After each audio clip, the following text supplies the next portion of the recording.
پیارے پیارے اسلامی بھائی، اللہ کے پیارے نبی صلی اللہ تعالی علیہ وسلم نے ارشاد فرمایا کہ نماز کے بعد حمد و ثنا کرنے اور مجھ پر درود پاک پڑھنے والے رب کی بارگاہ میں سوال کرے، یعنی دعا کرے، اس لیے کہ اس کی دعا قبول کی جائے گی۔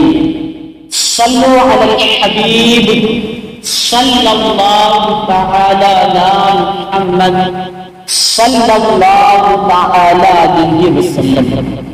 پیارے پیارے اسلامی بھائی، ہم میں سے ہر مسلمان چاہتا ہے کہ جب بھی میں دعا کے لیے ہاتھ اٹھاؤں تو اللہ میری دعا قبول کرے۔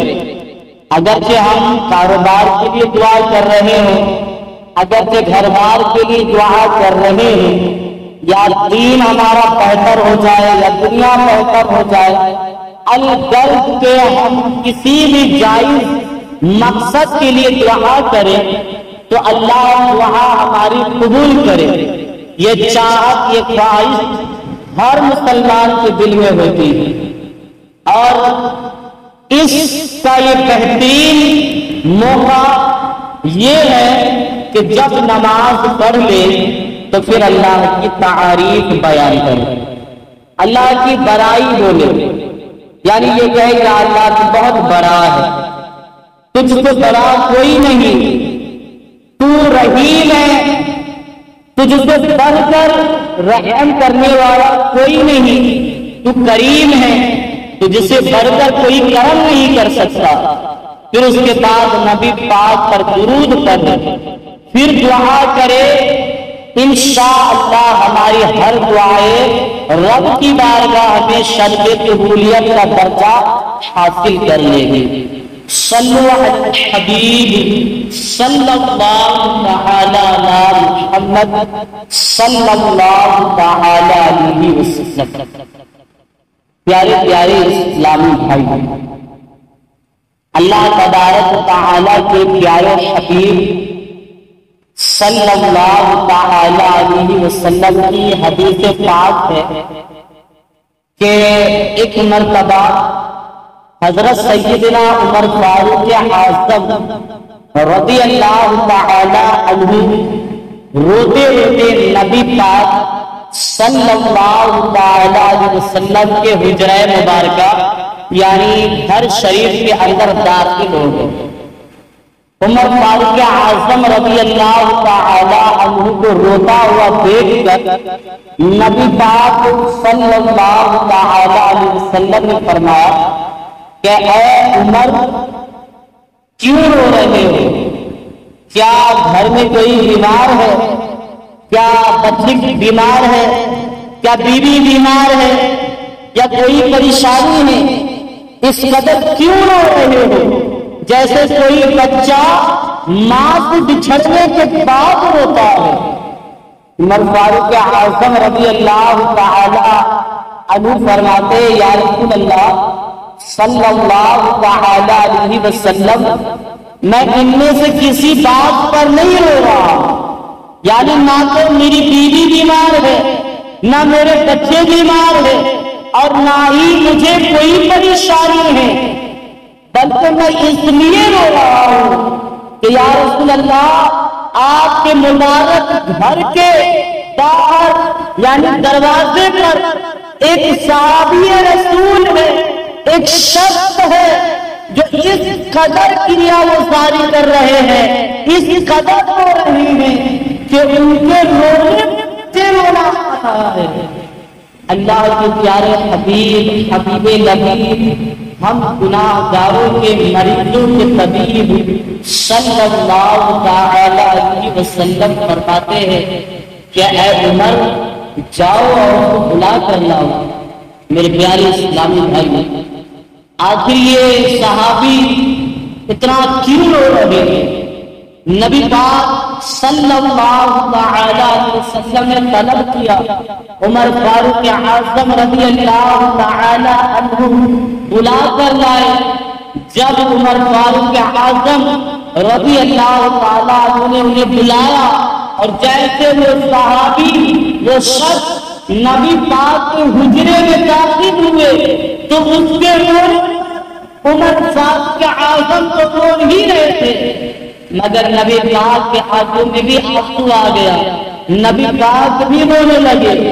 میرے پیارے اسلامی بھائیوں، آخر میں رونا کس انداز میں ہوگا؟ وہ رونے کی کیفیت کیسی ہوگی کہ جو جلال رکھنے والے اور فاروق اعظم ہیں ان کو رونا آ گیا، ان کو دیکھ کر نبی پاک کی آنکھوں میں آنسو ہے۔ میرے پیارے اسلامی بھائیوں، اللہ کے پیارے حبیب صلی اللہ علیہ وسلم فرماتے ہیں، اے شخص آخر تو کیوں رو رہا ہے؟ تیری پرابلم کیا ہے؟ اس رونے کی وجہ کیا ہے؟ وہ صحابی کہتے ہیں، یا رسول اللہ نہیں بتاؤں گا، بس آپ میرے لیے دعا کیجیے کہ اللہ مجھے معاف کر دے۔ نبی پاک بار بار بار بار پوچھ رہے ہیں کہ تو آخر اتنا رو رہا ہے، ایسا کیا ہے کہ تو اس قدر ہوتا ہے؟ وہ صحابی یہی جواب دے کہ یا رسول اللہ نہیں بتاؤں گا کہ میں نے کیا ہے، لیکن یا رسول اللہ آپ دعا کیجیے اللہ مجھے معاف کر دے، آپ میرے لیے اللہ سے معافی مانگیے۔ میرے پیارے اسلامی بھائیوں، نبی پاک کے یہی کہتے ہیں، جب تک کہ بتائے گا نہیں میں دعا کروں گا نہیں، آگے تو نے کیا ہے؟ پیارے اسلامی بھائیوں، وہ شخص وہ صحابی تھے، انصاری صحابی ہے، وہ کہتے ہیں یا رسول اللہ میں کفن چور ہوں، میرا کام میرا پیشہ کفن چوری کرنا ہے۔ یا رسول اللہ آپ کو یاد ہوگا 3 دن پہلے ایک عورت کی نماز جنازہ آپ نے پڑھائی تھی، اور اس کی تجہیز و تکفین بھی آپ کے مبارک ہاتھوں سے ہی ہوا۔ یا رسول اللہ اس جنازے میں میں بھی شامل تھا، جب اس کو دفن کیا گیا تو اس وقت بھی میں موجود تھا، اور میں اس لیے تھا کہ میرا کام ہے کہ میں کفن چوری کرتا۔ میرے پیارے اسلامی بھائیوں، اب انصاری صحابی کہتے یا رسول اللہ میں نے اس لڑکی اس عورت کے قبر کو کفن چوری کرنے کے غرض سے کھولا، میں نے کفن کو اتار لیا، کفن کو میں نے جسم سے کھینچ لیا، لیکن یا رسول اللہ جب میں لوٹنے لگا، پلٹنے لگا، جانے لگا تو شیطان مجھ پر حاوی ہو گیا، اور شیطان نے دل کے اندر برے خیالات داخل کیے، اور میرا ذہن گند ہو گیا، آلودہ ہو گیا، اور میری خواہش ابھرنے لگی۔ یا رسول اللہ ناپاک نیت کے ساتھ میں اس عورت کے قریب گیا تو وہ عورت پکارنے لگی کہ اے انسان، جسے رب کے اس دنیا میں جس دنیا کو فنا ہونی ہے اس میں مجھے کسی نے ناپاک نہیں کیا، آج تو مرنے کے بعد مجھے ناپاک کرنا چاہتا ہے۔ یعنی انسان جب میں زندہ تھی تو میرے وجود کو کسی نے حاکم نہ کیا، اور آج تو مرنے کے بعد مجھ پر اس طریقے سے تشدد کرنا چاہتا ہے۔ میں قیامت کے میدان میں رب کی بارگاہ میں تجھے پکڑوں گی اور رب سے کہوں گی اے اللہ، جس دنیا میں نے اپنے وجود کو گناہوں سے بچا رکھا، اپنے دامن کو پاک کر کے تیری بارگاہ تک قبر کی گود میں آ گئی، لیکن تیرے بندوں نے مرنے کے بعد بھی مجھے نہ چھوڑا، میں تجھ سے بدلہ لوں گی۔ میرے پیارے اسلامی بھائیوں، وہ انصاری صحابی واقعہ سنارے یا رسول اللہ، پھر اس کے بعد کیا تھا؟ میرے دل میں ڈر آ گیا، میں وہاں سے نکلا، جنگلوں میں بھٹکنے لگا، 2 دن تک بھٹکتا رہا، گناہوں سے توبہ کرتا رہا، لیکن یا رسول اللہ مجھے سکون میسر نہ ہوا، مجھے سکون نہیں ملا، مجھے بے چینی ہونے لگی کہ میں نے بہت برا کیا، میں نے بہت بڑا گناہ کیا ہے۔ یا رسول اللہ میرا گناہ یہ ہے کہ میں نے زندہ تو زندہ ہوتا ہے، میں نے مردے کو تشدد کرنے کی کوشش کی۔ میرے پیارے اسلامی بھائیوں، اللہ کے پیارے حبیب صلی اللہ علیہ وسلم فرماتے ہیں کہ چلا جا یہاں سے دعا کی بات کرتا ہے، یہاں سے تو واپس ہو جا، یہ تیرا معاملہ اب تیرے اور تیرے رب کے حوالے ہے، میں تیرے لیے دعا نہیں کروں گا۔ جب یہ بات عمر فاروق اعظم نے سنی تو عمر فاروق اعظم رضی اللہ تعالیٰ فرمانے لگے، یا رسول اللہ صلی اللہ علیہ وسلم، اس کا گناہ اتنا بڑا ہے کہ اس نے اتنی بڑی جرأت کی، اس کا سر تن سے جدا کر دینا چاہیے۔ لیکن میرے پیارے اسلامی بھائیوں، نبی پاک نے کہا نہیں عمر، اس کا معاملہ اب اس کے رب کے حوالے ہے۔ میرے پیارے اسلامی بھائیوں، وہ انصاری صحابی جو گریا گزاری کر رہے تھے وہاں سے اٹھے، بھٹکنے لگے، در بدر کی ٹھوکریں کھانے لگے، کبھی جنگل میں، کبھی کہیں، کبھی کہیں۔ وہ رب کی بارگاہ میں سچی توبہ کر رہا ہے۔ میرے پیارے اسلامی بھائیوں، یہاں ایک دن، دو دن، تین دن گزر گئے۔ تیسرے دن کے بعد اسی طریقے سے نبی پاک کی بارگاہ میں محفل لگی ہوئی تھی، مجلس منعقد تھا۔ عمر فاروق اعظم رضی اللہ تعالیٰ عنہ، ابو بکر صدیق رضی اللہ تعالیٰ عنہ اور چند صحابہ کرام تشریف فرما تھے کہ جبریل علیہ السلام آئے اور کہا یا رسول اللہ آپ کا سلام ہو، اللہ آپ پر سلامتی نازل فرماتا ہے۔ اور پھر کہا یا رسول اللہ آپ میرے سوال کا جواب دیجیے کہ اللہ سے بڑا کوئی ہے؟ نبی پاک نے فرمایا کہ اللہ سے بڑا کون ہو سکتا ہے؟ اللہ وہ ذات ہے کہ جس سے بڑا کوئی ہو ہی نہیں سکتا۔ اے جبرائیل، رب بڑا ہے۔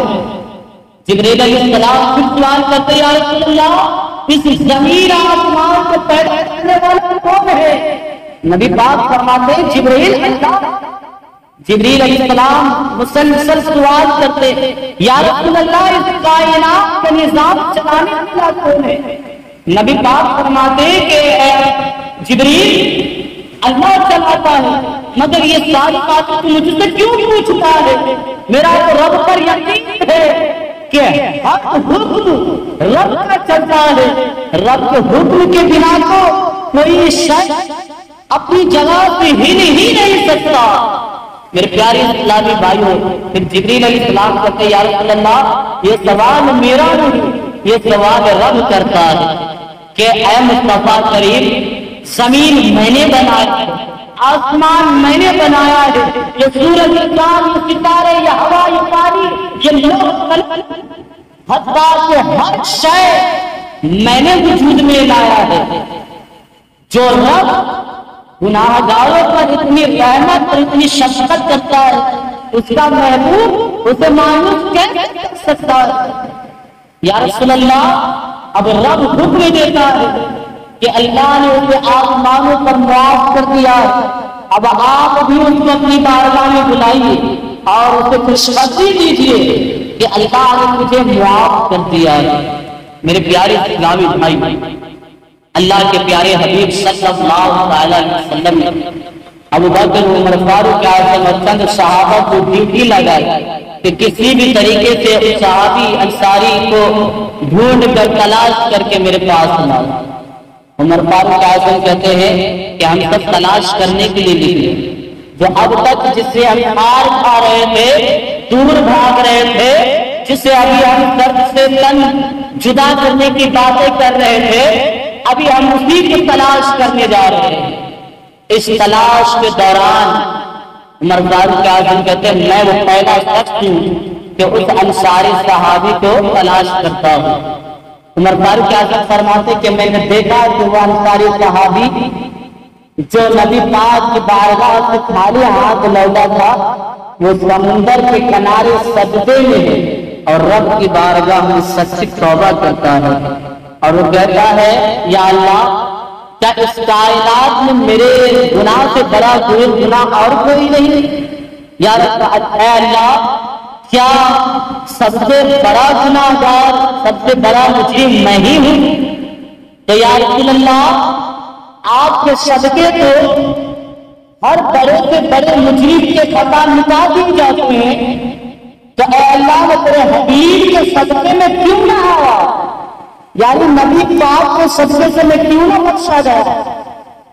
عمر فاروق اعظم کہتے ہیں کہ ہم اسی حالت میں اس کے قریب گئے اور ہم نے اسے خوشخبری دی کہ اللہ نے تجھے معاف کر دیا ہے اور نبی پاک نے تجھے طلب کیا ہے، بلایا ہے۔ اس کے دل میں کچھ ٹھنڈک محسوس ہوئی، یعنی تسلی ملی کہ رب نے میرے گناہ کو بخش دیا۔ میرے پیارے اسلامی بھائیوں، میں صحابی کہتے ہیں کہ نبی پاک کی بارگاہ میں دروازے پر حاضر آئے اور نبی پاک کو اطلاع دی گئی، یا رسول اللہ وہ شخص جو یہاں سے خالی ہاتھ لوٹا تھا وہ موجود ہے۔ نبی پاک نے کہا اندر بلاؤ۔ اندر جب وہ صحابی گئے، نبی پاک نے انہیں نشہ سنایا، خوشخبری سنائی کہ اے میرے پیارے بھائی، اللہ نے تجھے آسمان پر معاف کر دیا اور اللہ نے کہا ہے کہ تیرے جرم تو کچھ نہیں، اگر اس سے بڑا بھی تیرا جرم ہوتا تیرے رونے، تیرے خوف، تیرے ڈر کی وجہ سے، یعنی تیرے اندر جو اللہ کا ڈر تھا، یعنی کہ تیرے اندر یہ ایمان تھا کہ ہاں کوئی ہے جو اس کائنات کے نظام کو چلاتا ہے، ہاں کوئی ایسی ہستی بھی ہے جو پوچھنے والا ہے، ہاں کوئی ایسا بھی ہے جو ہمارے معاملات پر چھیڑگیری کرنے والا ہے، اس کا ایمان موجود رہا تھا دل میں۔ میرے پیارے اسلامی بھائی، نبی پاک فرماتے کہ اللہ نے تجھے معاف کر دیا اور کہا تیرا گناہ اگر اس سے بڑا ہوتا تو بھی اللہ معاف کر دیتا۔ تو وہ صحابی کہتے یا رسول اللہ آخر رب نے کیسے معاف کیا؟ یعنی معاف کیا تو کچھ نہ کچھ تو بولا ہوگا نا کہ میں ایسے ہی اس لیے اس کو معاف کر رہا ہوں، تو وہ طریقہ کیا تھا رب کا؟ میرے پیارے مصطفیٰ کریم صلی اللہ علیہ وسلم فرماتے تجھے پتہ ہے کہ اللہ نے کس انداز میں، کس طریقے میں تجھے معاف کیا ہے؟ معاف تو کیا، لیکن اللہ نے کیا کہہ کر، جو اللہ کا انداز تھا وہ انداز کیا تھا؟ تجھے یہ جاننا ہے؟ ابھی نماز کا ٹائم ہو رہا ہے، چل میں نماز پڑھاتا ہوں اور تو نماز پڑھ لیے، پھر نماز کے بعد بیٹھ کر ہم دونوں باتیں کریں گے۔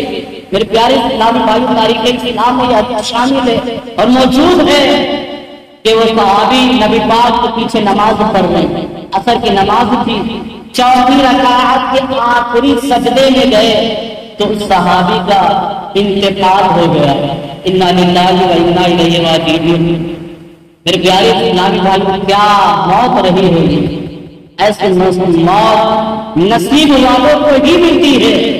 نبی پاک کا کرم ہو، نبی پاک کی رحمت شامل حال ہو، اور کرم بالائے کرم یہ ہو کہ نبی پاک کے پیچھے نماز پڑھتے ہوئے سجدے کی حالت میں روح مقصد سورج سے پرواز کر جائے۔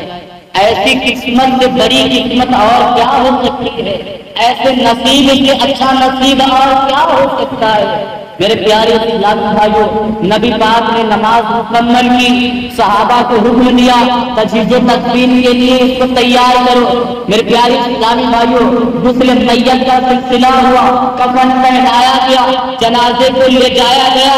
مصطفیٰ کریم صلی اللہ علیہ وسلم نے خود اپنے ہی پیارے پیارے مبارک ہاتھوں سے اس صحابی کے جسم کو، یعنی لاش کو قبر منور میں اتارتے تھے، اور نبی پاک جب قبر منور میں اس کے لاش کو اتارتے ہیں تو لاش کو اتارنا کیا تھا؟ نبی پاک کے چہرے پر خوشی کے آثار ظاہر ہونے لگے، نبی پاک کا چہرہ کھلنے لگا اور فوراً قبر سے باہر آئے۔ صحابہ نے پوچھا یا رسول اللہ اس قدر جلد بازی کیا قبر سے اندر آنے کی؟ نبی پاک فرماتے صحابہ تجھے پتا ہے یہاں پر کیا معاملہ ہوا؟ نبی پاک صحابہ کہتے واللہ اعلم، اللہ کا رسول بہتر جانتا ہے۔ میرے پیارے اسلام بھائیوں، نبی پاک فرماتے ہیں کہ جب میں اسے قبر میں رکھا تو رحمت کے فرشتوں کی بوجھا لگی، یعنی رحمت کے فرشتے تعداد اس قبر کی زیارت کے لیے آنے لگے، اور یہاں فرشتوں کا ہجوم ہے، اور مجھے کہا گیا جبریل علیہ السلام کے ذریعے سے کہ اے اللہ کے رسول اب آپ اس قبر منور سے جلدی باہر جائیے، اس لیے کہ اب اس عورت کو بلایا جانے والا ہے جس عورت پر اس نے ناپاک ارادے سے جو ہے آگے کرنے کی کوشش کی تھی۔ یا رسول اللہ، اس لیے کہ جب کوئی اللہ سے ڈرتا ہے، جب کوئی اللہ کی بارگاہ میں جواب دینے سے ڈرتا ہے اور وہ اپنے آپ کو گناہ سے بچا لیتا ہے، تو اللہ اس کی ہر جائز خواہش کو پوری کرتا ہے۔ اور چونکہ اس کی خواہش بھی اس عورت کو حاصل کرنا، لیکن اس کا ڈر، اس کا خوف، اس کا ایمان اس کو اس قدر اللہ سے قریب کر دیا کہ اب اس کی خواہش تو پوری ہوگی، لیکن گناہ کے ارادے سے نہیں بلکہ حلال اور پاک طریقے سے۔ اے اللہ کے رسول، آپ اس قبر مبارک سے باہر ہوئیے۔ اب اللہ اس عورت کے ساتھ اس شخص کا نکاح فرمانے والا ہے اور یہ آسمانوں پر جنت میں ایک ساتھ ہوں گے۔ میرے پیارے اسلامی بھائیوں، اب میں حدیث کو آگے نہ بیان کرتے ہوئے میرے پیارے اسلامی بھائیوں اپنے ضمیر پر غور کرتے ہیں کہ آج ہم بھی گناہ پر گناہ کیے جا رہے ہیں۔ کتنا احساس ہے ہم گناہوں، آج ہمیں کتنی ٹینشن لگی رہتی ہے گناہوں۔ کیا ہمیں بھی ایسا محسوس ہوتا ہے جیسا گھر کا راشن ختم ہو جائے تو بے چینی ہوتی ہے، ویسا اگر بچے بیمار ہو جائے تو جس طریقے سے ہم پریشان ہوتے ہیں، ایسے ہی فجر کی نماز کے چھوٹ جانے پر ہمیں کبھی پریشانی ہوتی ہے۔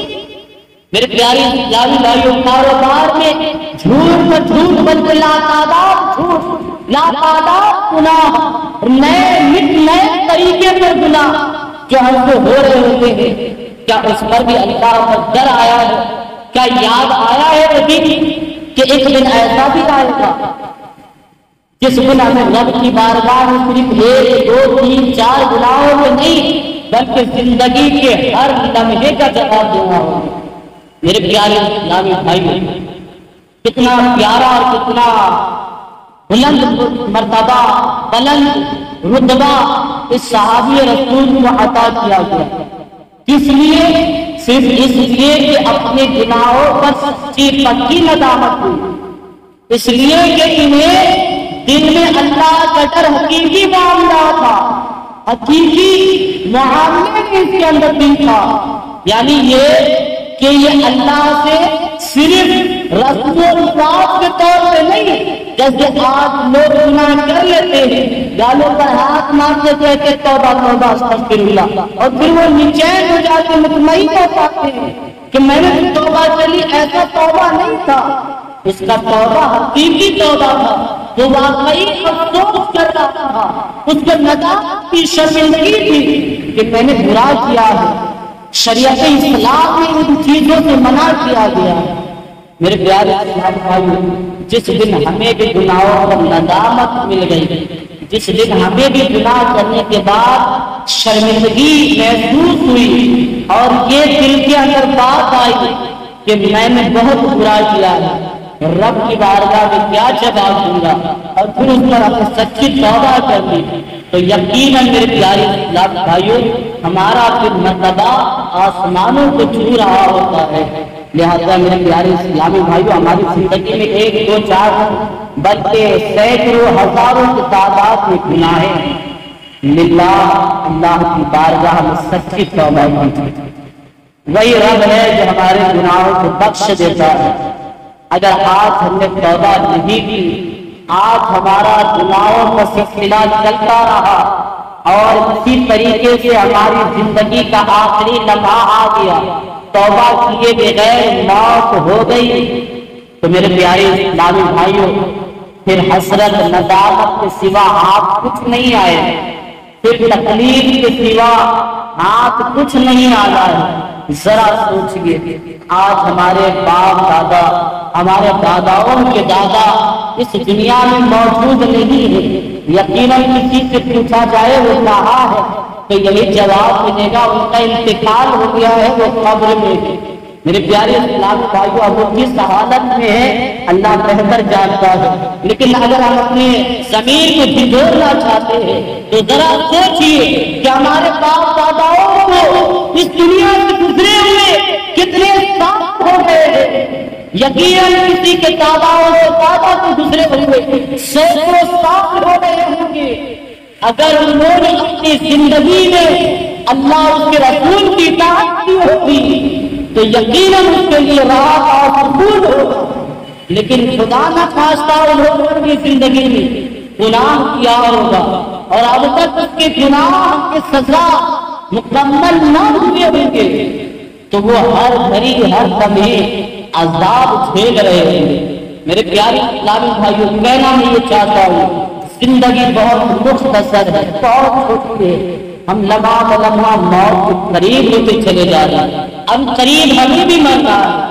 میرے پیارے اسلامی بھائیوں، یہ دنیا کی زندگی ہے 20 40 سال 80 100 سال، لیکن قبر کا معاملہ ہزاروں سال ہوگا۔ اگر گناہ رہا تو پھر پیارے اسلامی بھائیوں قبر کا معاملہ ہمارے لیے دشوار ہو سکتا ہے۔